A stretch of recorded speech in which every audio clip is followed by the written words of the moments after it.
اسے کبھی نہیں گرائیں گے۔ باقی تبدیلی ہم نے کر لی ہے۔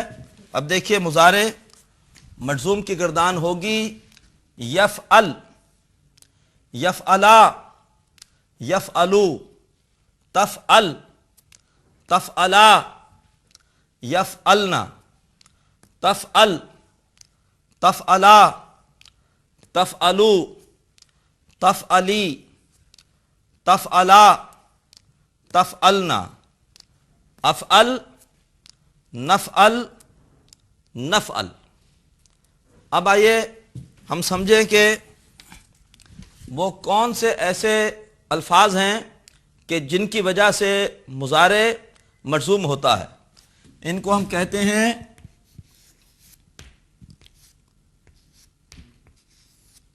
جوازم مضارع۔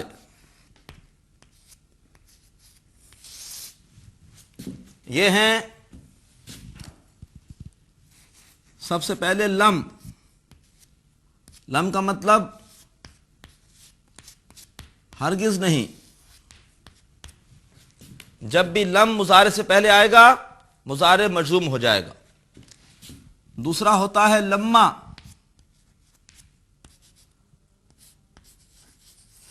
ابھی تک نہیں، ابھی تک نہیں، اس کی وجہ سے بھی مضارع مجزوم ہوتا ہے۔ پھر لا، اس کو کہتے ہیں، اس کا مطلب ہوتا ہے نہیں، اور اس کا نام ہے لائے نہیں، اس کی وجہ سے بھی مضارع مجزوم ہو جاتا ہے۔ پھر ہوتا ہے ان۔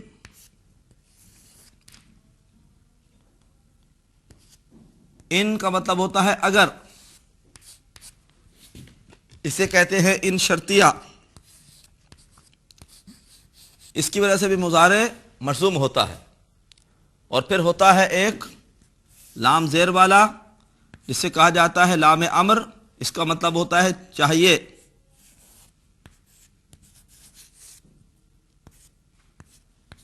چاہیے، اسے کہتے ہیں لام امر۔ یہ بھی مضارع کو مجزوم کرتا ہے۔ اور ایک آخری ہے من، یہ بھی اگر شرطیہ ہو، اس کا مطلب ہوتا ہے جو، یہ بھی مضارع کو مجزوم کرتا ہے۔ دیکھیے جوازم مضارع کیا ہیں؟ لم، ہرگز نہیں، لما، ابھی تک نہیں، لا، نہیں، لائے نہیں کہلاتا ہے یہ۔ بعض اس کا ترجمہ کرتے ہیں نہیں چاہیے، لا یفعل، اسے چاہیے کہ نہ کرے۔ ان کے معنی اگر، اسے کہتے ہیں ان شرطیہ، کیونکہ ان قرآن پاک میں اور مفہوم میں بھی استعمال ہوتا ہے۔ ان شرطیہ ہمیشہ مضارع کو مجزوم کر دے گا۔ پھر لام زیر لی، چاہیے، یہ لام امر کہلاتا ہے اور یہ بھی مضارع کو مجزوم کرتا ہے۔ اور من شرطیہ، یہ بھی مضارع کو مجزوم کرتا ہے۔ جیسے قرآن مجید میں آتا ہے من یعمل، دیکھیے مجزوم ہے مضارع، من یعمل مثقال ذرۃ خیرا یرا، جس کسی نے بھی مضارع کو، جس کسی نے بھی برا اچھا عمل کیا وہ اس کو دیکھے گا۔ تو یہ ہیں جوازم مضارع۔ مضارع مجزوم ہم نے پڑھ لیا، جوازم مضارع ہم نے پڑھ لی ہے۔ اب ایک چیز یہ نوٹ کیجئے کہ جواب امر اور جواب شرط بھی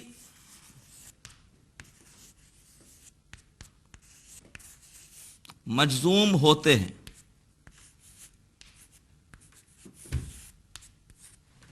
جواب شرط اور جواب امر بھی مجزوم ہوتے ہیں۔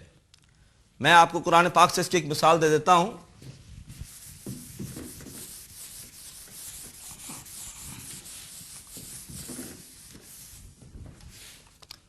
قرآن مجید میں آتا ہے، اللہ فرماتے ہیں